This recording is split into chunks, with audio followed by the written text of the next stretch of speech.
Je crois qu'on peut lancer. Good afternoon, Europe, and good morning for those of you joining us from across the Atlantic. Welcome to AJC Europe Connect. AJC Europe Connect is AJC Europe's digital platform that enables us to engage with AJC's European expertise, content, and advocacy from wherever you are. Today, AJC Paris is hosting Mr. Daniel Cohn-Bendit, the unique French-German former member of the European Parliament. Mr. Cohn-Bendit is well known for the leadership role he played as a student during May 1968 events in France. Mr. Cohn-Bendit has proved a lifetime engagement for the European ideal. He was co-president of the group European Greens European Free Alliance in the European Parliament.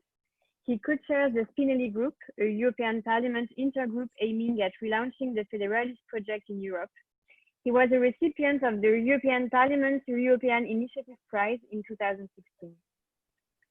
Cohn-Bendit was born in 1945 in Montauban to German Jewish parents who had fled Nazism in 1933.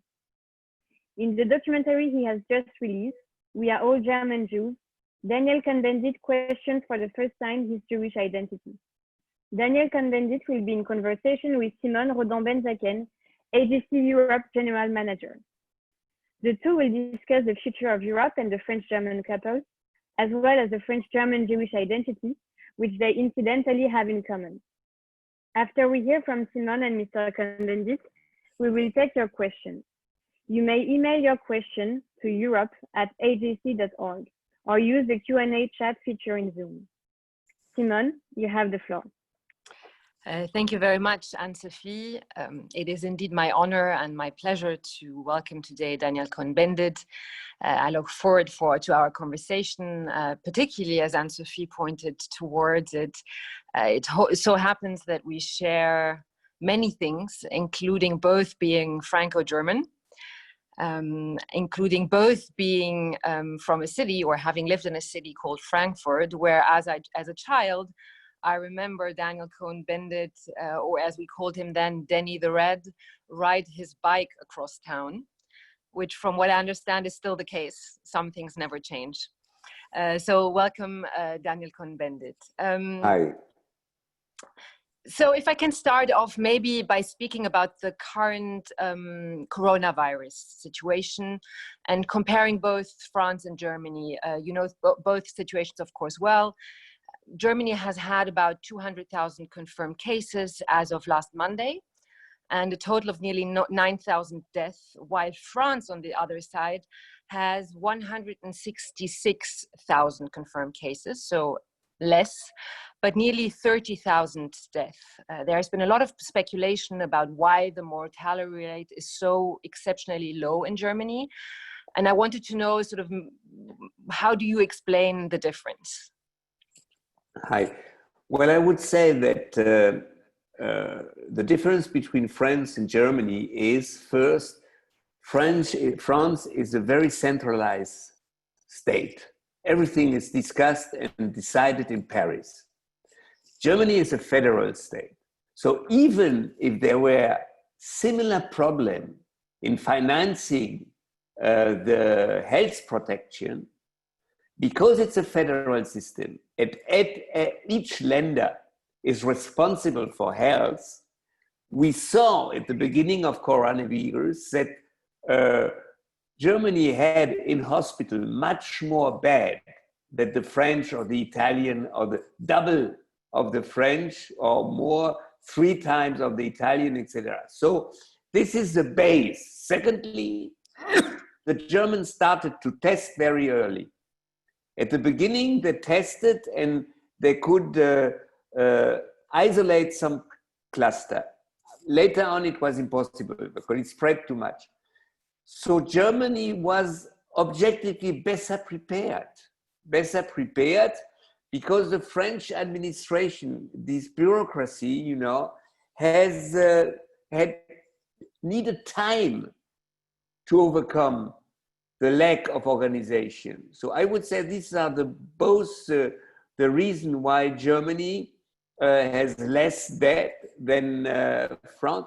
The problem of how many people had corona. It depends how many you test. You test. Yeah, so you don't know if really France has less. And I wouldn't say this. I would just say, okay, Germany tested more and still tests more. So I go to holiday tomorrow. I've been tested yesterday. You know, it's very easy to get a test. Very interesting. Now, sticking a little bit with the crisis, I would like to speak a little bit about the consequences also politically and the danger, the consequences this has posed to the EU as well. Many have argued that the initial response by the European Union was slow, too slow.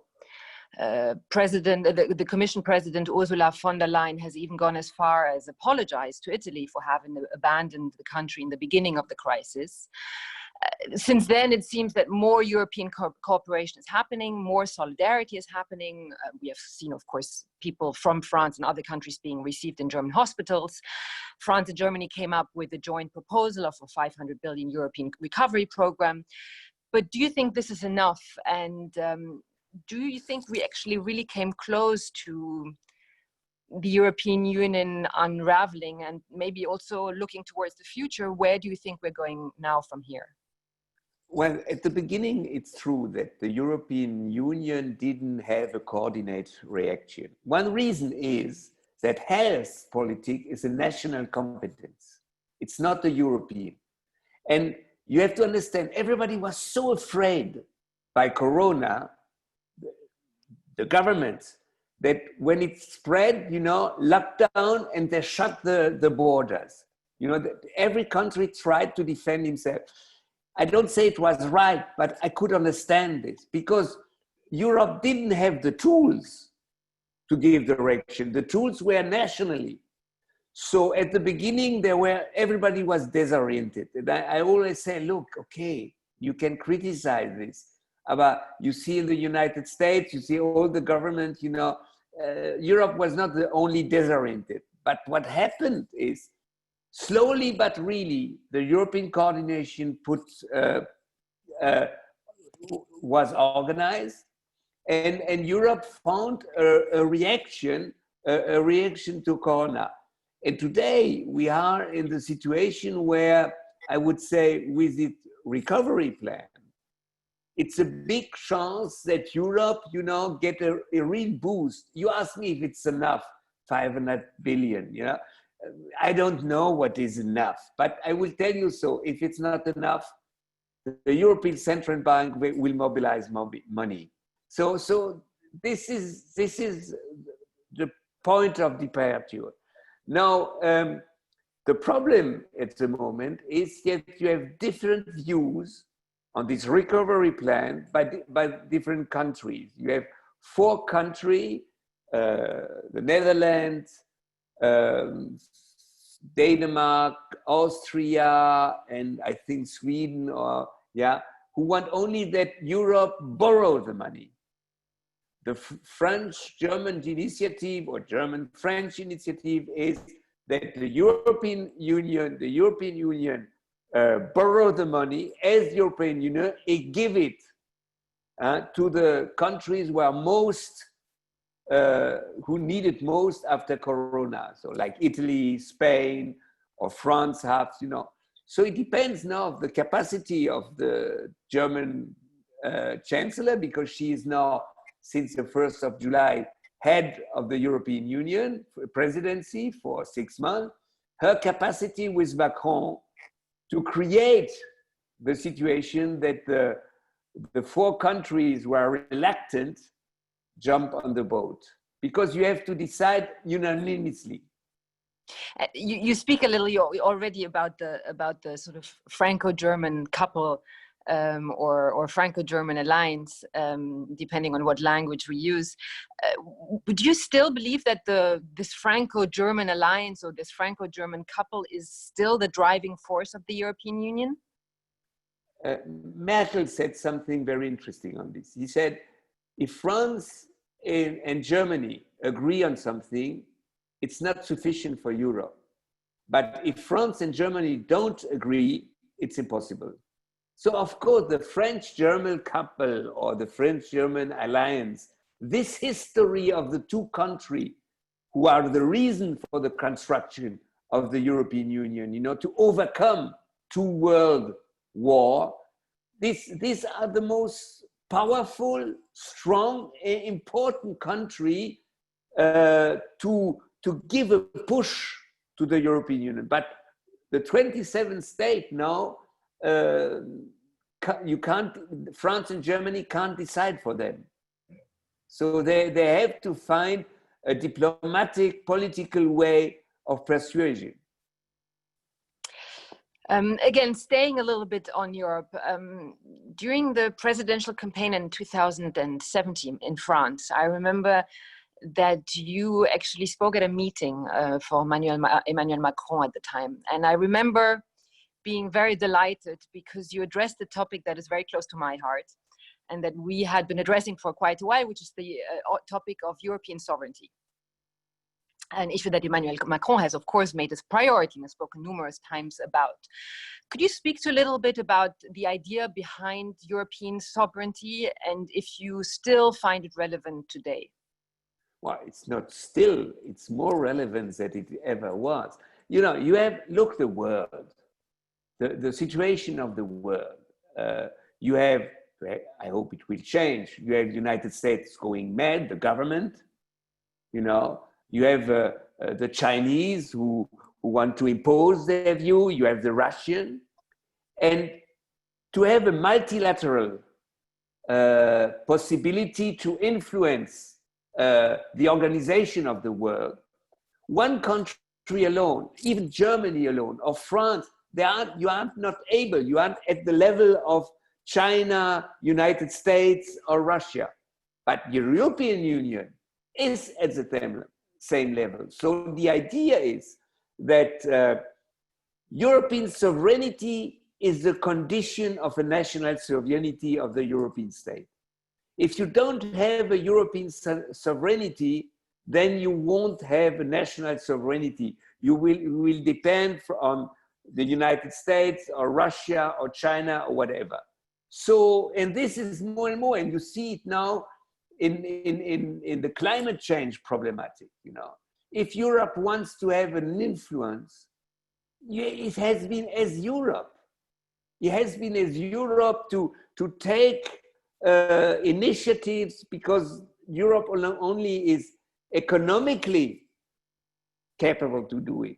Politically, Europe has to improve. You know, this sovereignty must be organized. Europe has to understand that sovereignty means the capacity together to fight for a better world on the planet, you know. And this is why, if I see the crisis, it's more necessary than yesterday. So actually, would you consider that maybe the crisis to some extent, you know, in Chinese crisis means also opportunity. No. So do you consider this also to be an opportunity to be more political, to be more sovereign? I wouldn't say opportunity, because it's sad, you know. Of course. It's sad. So I would say to see it's more necessity. It's a necessity, you know. Everybody had to open these eyes, and it was interesting, you know, that Germany and Chancellor Merkel was long time reluctant of a recovery plan by money borrowed by the European Union, by the Commission. But after Corona, they saw that you can't, it is necessary. So she made a big step forward. It was an old proposition from Emmanuel Macron.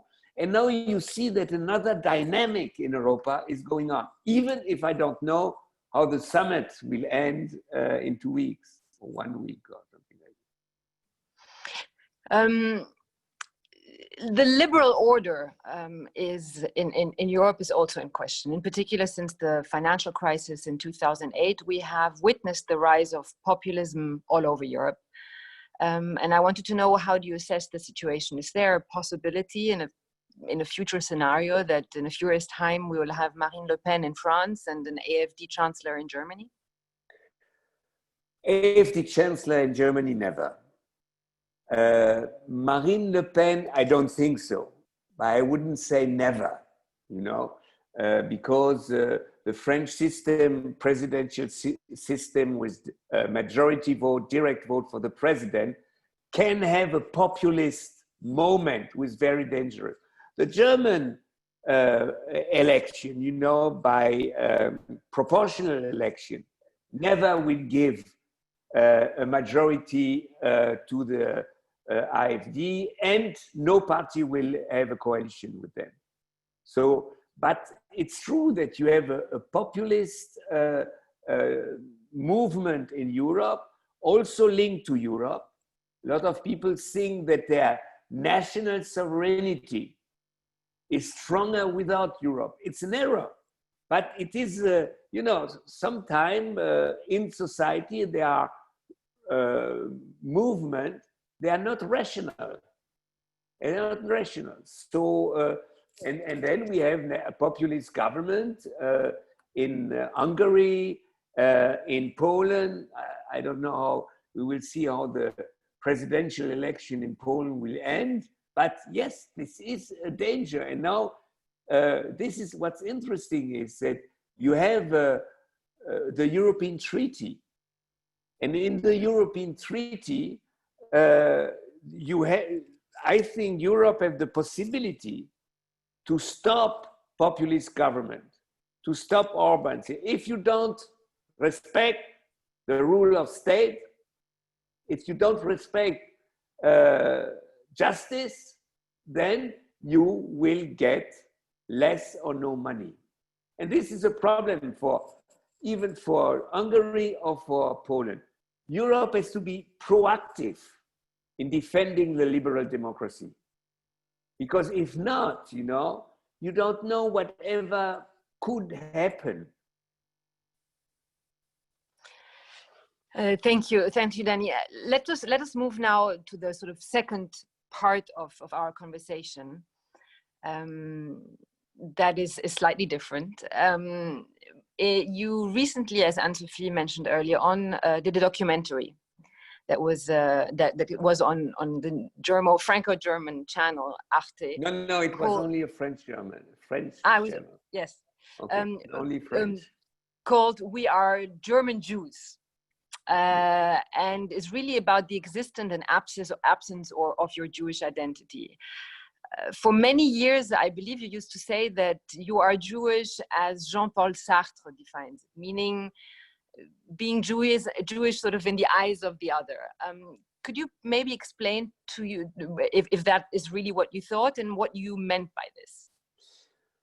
Well, a long time, I thought that my political identity has not a definition by my Jewish origin. My Jewish origin is an objective one. My mother and my father were Jews. They have to flee in 1933. First, they were political refugees. Then they were Jewish refugees in France, you know. So I'm born as a Jew, son from refugees. So I didn't say, I say, but when I started to think politically, I was libertarian, anarchist, and then a green, you know. It wasn't, I didn't connect this with my Jewish identity. And my wife is not Jew, so my son is not Jew. I never go to the synagogue. I have good contacts to the community, Jewish community, but I'm not in it. So I always thought, okay, there are two different things. But slowly, and this came from my wife. My wife always told me, she's not a Jew, Danny, it's too easy. If I see how to react to something, you know, you have more Jewish in yourself that you accept it. And then I began to think about it, how is it? And the first son of my wife, who is, I'm not the father, he is a filmmaker. And we discussed and we say, okay, we try to get through this problematic, and we make a film. So the film begins with a debate with my brother, because my brother is on the same side. He said, my identity is what I decide. I don't want to be said you are Jew or you are this or that. I decide what I am. And I say, no, it's not so easy. But what it is, this is the question. And then I start to think about, and then I make a trip to Israel, because in this Jewish identity, there's always a problem. What is with Israel? And you want to go to Israel. Are you a Zionist?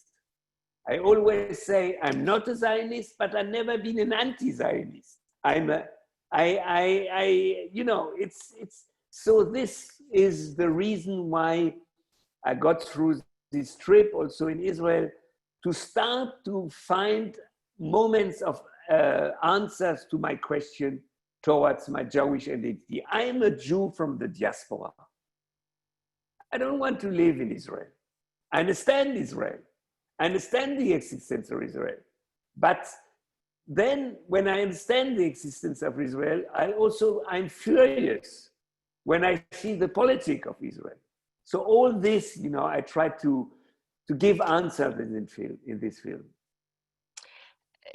So I read recently an article by a French journalist who I think is also a friend of yours, Marion von Rentgeheim, where she says something like this: Danny the Red seems to ask himself, is he also Danny the Jew? And so you just described this journey. Why did you, for the movie in particular, decide to do this search for Jewish identity by going to Israel? Well, this was a big problem. Yes, first I wanted to make a longer film, then going to Poland, going to, for example, for me, Jewish identity, that my identification is somebody like Marek Edelman, who was one of the youngest commander from the revolt of the Warsaw ghetto against the German, and later he was with Solidarność, he came from the Bund. So this is a story that nobody knows, or less people knows, what this diaspora use, which different story they have since the end of the 19th century. So I wanted to make it larger, but if you make a film, it's 73 minutes. So then I decided, okay, I will do in a book.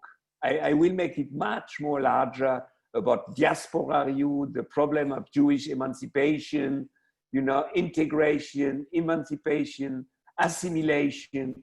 Did it work? How Hannah Arendt said didn't work. This is one part. This I will do in the book, because you have more room and you can put more in that.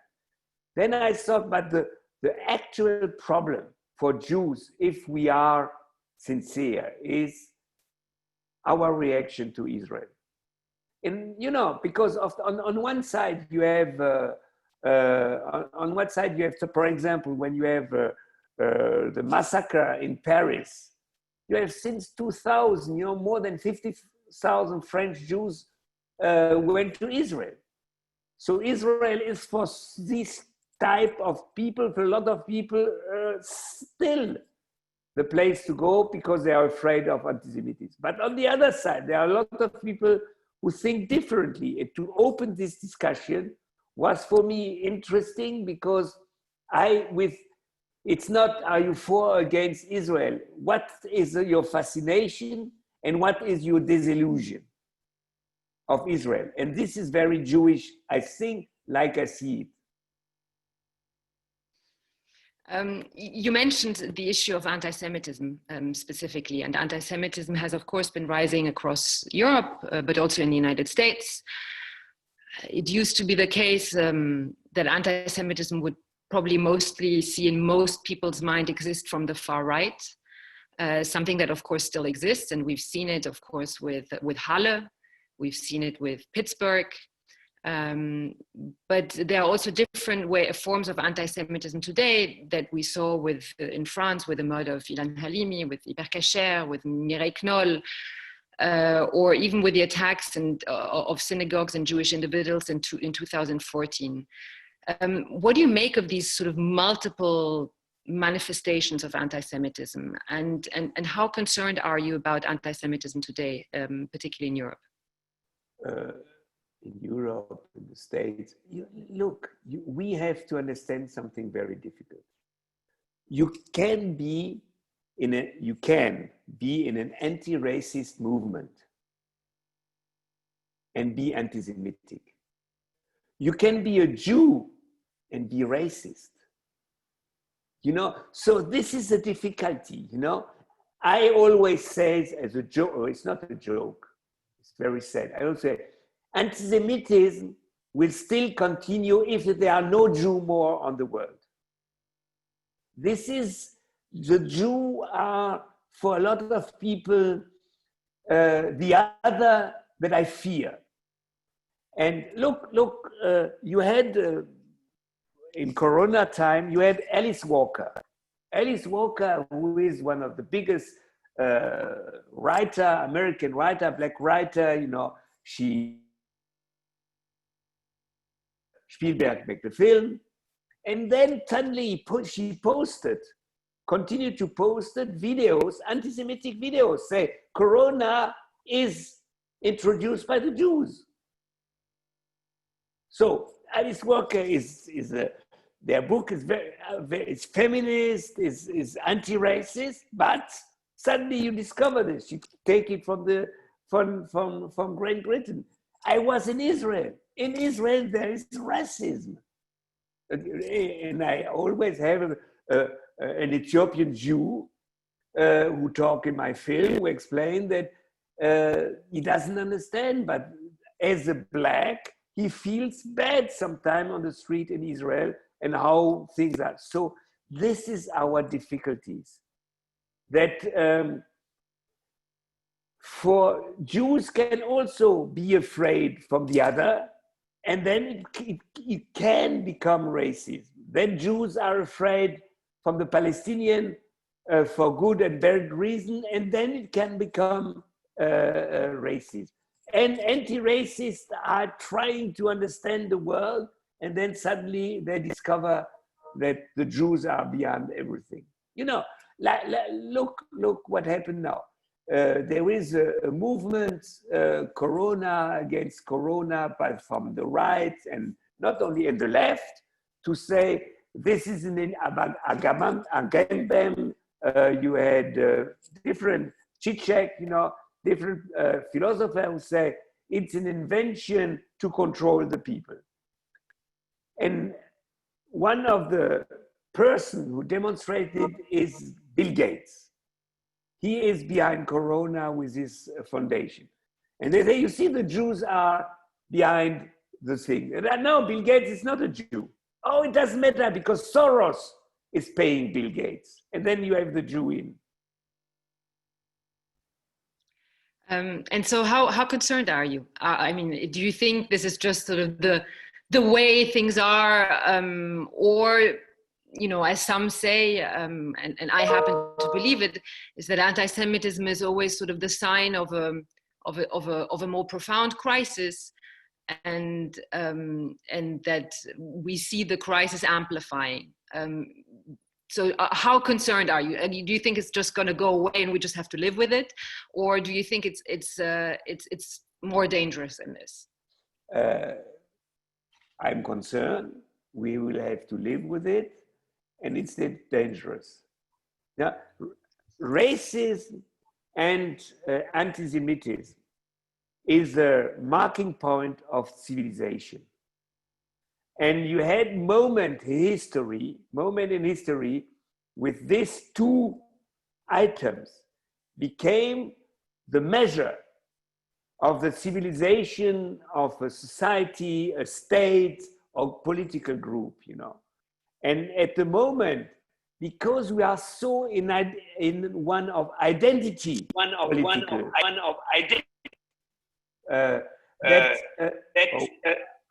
I have the sound coming back. I can hear you perfectly. Is it necessary? Okay. But I hear myself talking.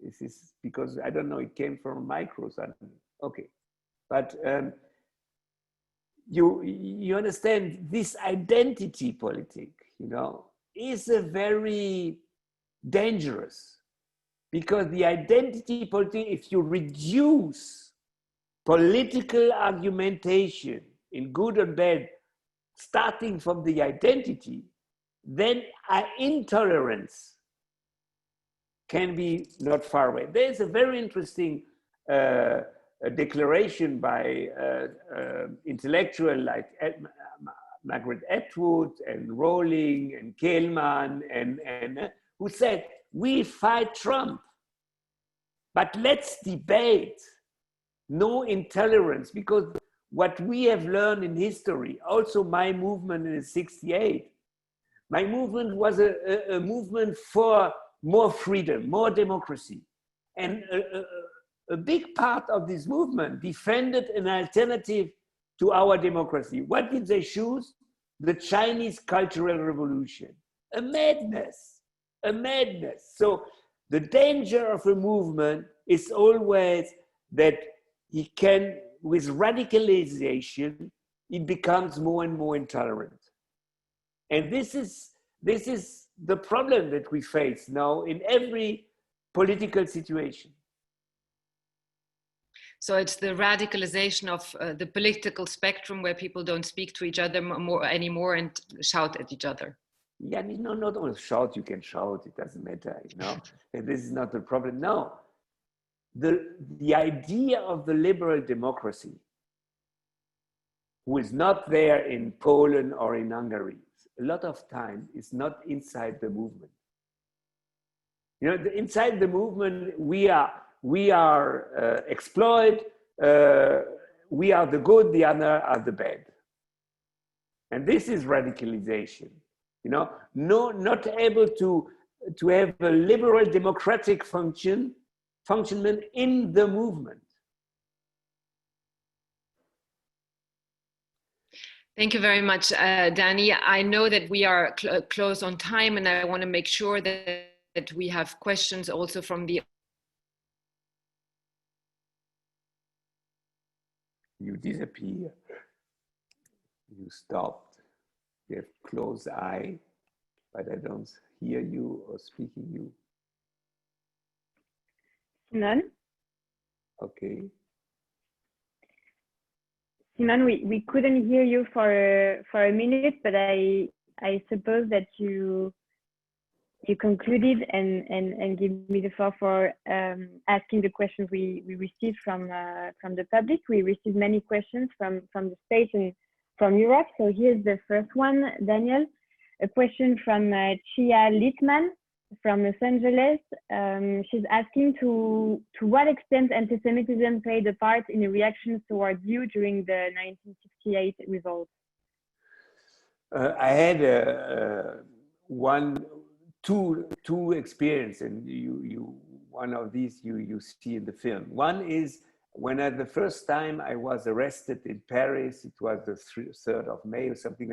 I was arrested and was a police arrested, and then a policeman came to me and said, "It's a very pity that your parents hasn't been destroyed in Auschwitz, so you wouldn't disturb us now." You know, this was one, and the other one was that the French far right, Le Pen, and the French communists, they attacked me. The French far right say the German Jew who tried now to perverse the French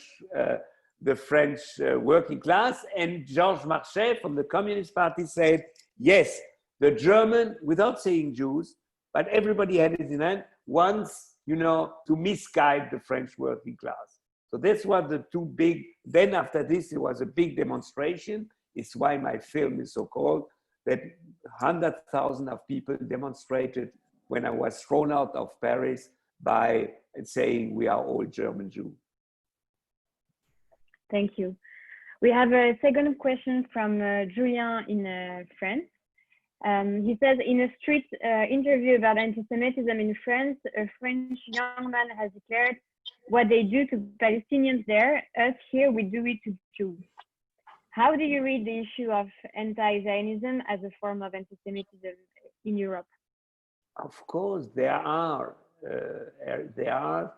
an Islamic fundamentalism, nicht the Islam, an Islamic fundamentalism who is a fascism.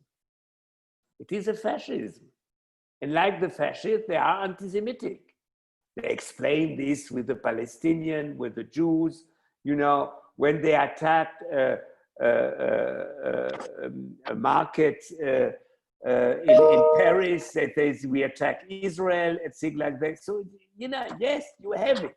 You have different, in history, different forms from anti-Semitism. You had the Catholic, the Christian anti-Semitism for year. You have the social, political anti-Semitism.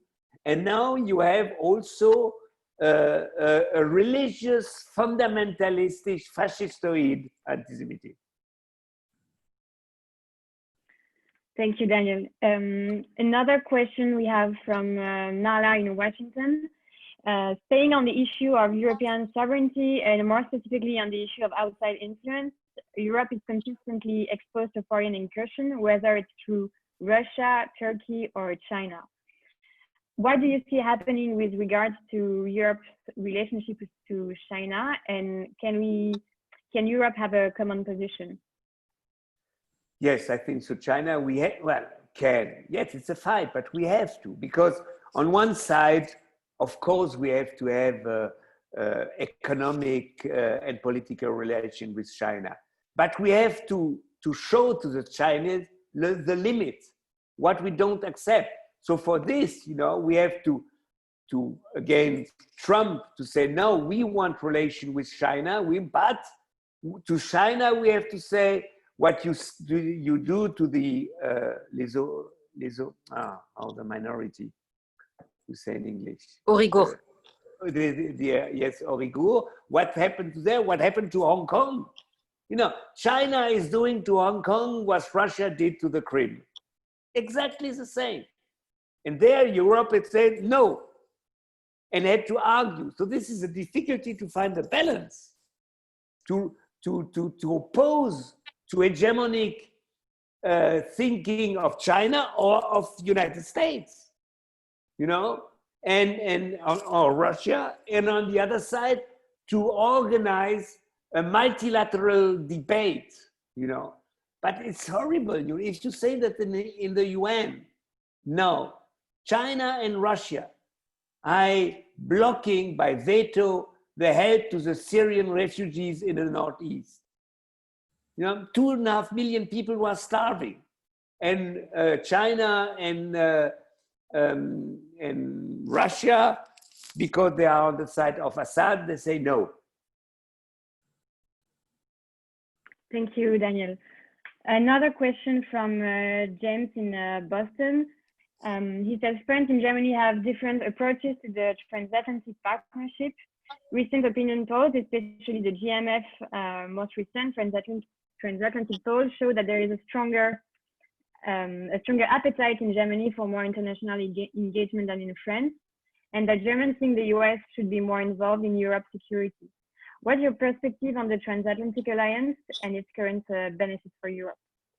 Well, it's quite complicated. You have a tradition of the French foreign politics coming from de Gaulle, that the French want a more autonomous politics. Even that's why de Gaulle was for the creation of the European Union, because he wanted to be a bloc against the hegemony of the American. The German, because they lose the Second World War, because the German democracy, the German constitution are very much influenced by the American federalism, away from Berlin. So this makes that for the German after 45, you know, the reason of their freedom was the occupation, the existence of the American, less English, and the French. And after, when the Cold War became hot and the opposition between West Germany and East Germany, of course, the Germans thought our freedom depends on the existence, the reality of what happened in how the Americans are ready to defend us. Now this change, because we have seen with Trump that you can't rely on the United States. Or I'm not sure, but I think Trump won't win and this will change. But in a time like Trump, Europe has seen, wow, if we are not stronger as Europe, it can be catastrophic if we only depend from the United States. Because you don't know what, if Trump is re-elected, NATO will be over, the multilateral market will be over, it will be a world political catastrophe. Thank you, Daniel. Another question from France, from Nicole in Lyon. You said earlier that you are a diaspora Jew, but you also spoke about Israel, and I believe that you live in a kibbutz for some time. And for the documentary, you traveled back and forth to Israel. Can you tell us more about your relationship with Israel today? Well, it's a conflictual relationship. I have, yes, I was 17. I was in a kibbutz in Azorea. I found the idea of kibbutz very important. Now everybody knows that kibbutz have no influence anymore in Israel society. Like I said before, I understand if people fear anti-Semitism to say, okay, enough is enough. I understand this, that the people coming from a pogrom, end of the 19th centuries, after the show said, enough is enough. Nobody wants us, we will have our state. But on the same time, and this was big writer like David Grossman or Amos Oz say, or in my film, a former Shin Bet head, Ami Ayalon, to say there are two things. Our war until 67, a war of liberation to establish our state. What we did after 67 is another story. For them, Israel is in contradiction with the original idea of Zionism, because with the occupation of Palestinian territory, with the colonization through Israeli Jews of Palestinian territories, we changed completely the idea. We have an occupation strategy, as this was, say, Ami Ayalon, the former Shin Bet head in my film. This war is unjust. It is unjust. And because you say, until 68, it was a just war for us. And after this, with the occupation, it's absolutely unjust. Thank you, Daniel. Maybe one last question from Béatrice Prouf in Paris. You signed a famous op-ed in the journal Le Point towards dialogue between Israeli and Arab civil society and against boycott. What's your understanding of the BDS movement today in Europe? Look, I know the debate on BDS, are they anti-Semitic or not? They're not all anti-Semitic. I don't know. I can't see in the heart and the eyes of the people who are BDS in Europe or England or wherever. But I say BDS is wrong. BDS is wrong. Why? Because they say, at the beginning, BDS was, we have to boycott products from the occupied territories. Products. This I can discuss, because occupied territory are unjust and we don't want to buy them. You can this. It is now an argument that I can understand. But then when BDS said we boycott every person, Israeli person or artists who go to Israel or to, to go to Israel or to work with Israel, this is totalitarianism. You can't say to a scientific or an artist, you are allowed to do this, and we as a political movement decide what you are allowed to do or not. This is a conception of freedom. It's again liberal democracy again. It's a conception of freedom who is authoritarian. BDS is for me authoritarian, and it's crazy. Thank you, Daniel. We still have some minutes, so let's ask you another question. From, I have also François. something to say. Okay. Yes, of course. Yes, of course. We talked about our film. You know, our film was shown in France, but we didn't find a German network. They are afraid. Then the Frankfurt Jewish community and a Swiss Jewish Foundation gave us money to make a German version, what we will show in a Jewish festival in September. Now I'm looking for money to make an English version. So if somebody is here and have an idea how I can find 5,000 to 6,000 euro to make a German, an English version, I will be happy to do it. Heard. Thank you, Daniel. Actually, I kept this question for the end, but there's a question from Susan Levy in the United States asking, where can we watch your documentary online, on YouTube? Where can we find it? So I had to keep this one for the end, but now you yeah. If you write me on my mail and you say I want a French version, I can send it to you. If you want a German version with subtitle, I send it to you. English, it's not done yet. Okay, all right.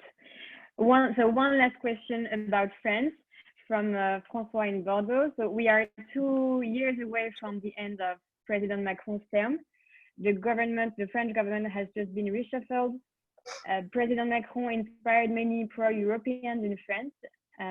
What's left from the European inspiration he brought at the time today? And to your opinion, what can he bring on the table in the remaining time he has?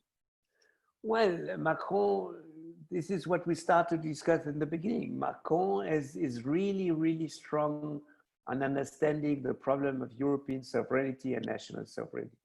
And I think that in this post-corona debate, and Germany have now also is on board Merkel, this would be the main thing, to explain to the European how guarantee of freedom European sovereignty can be or should be.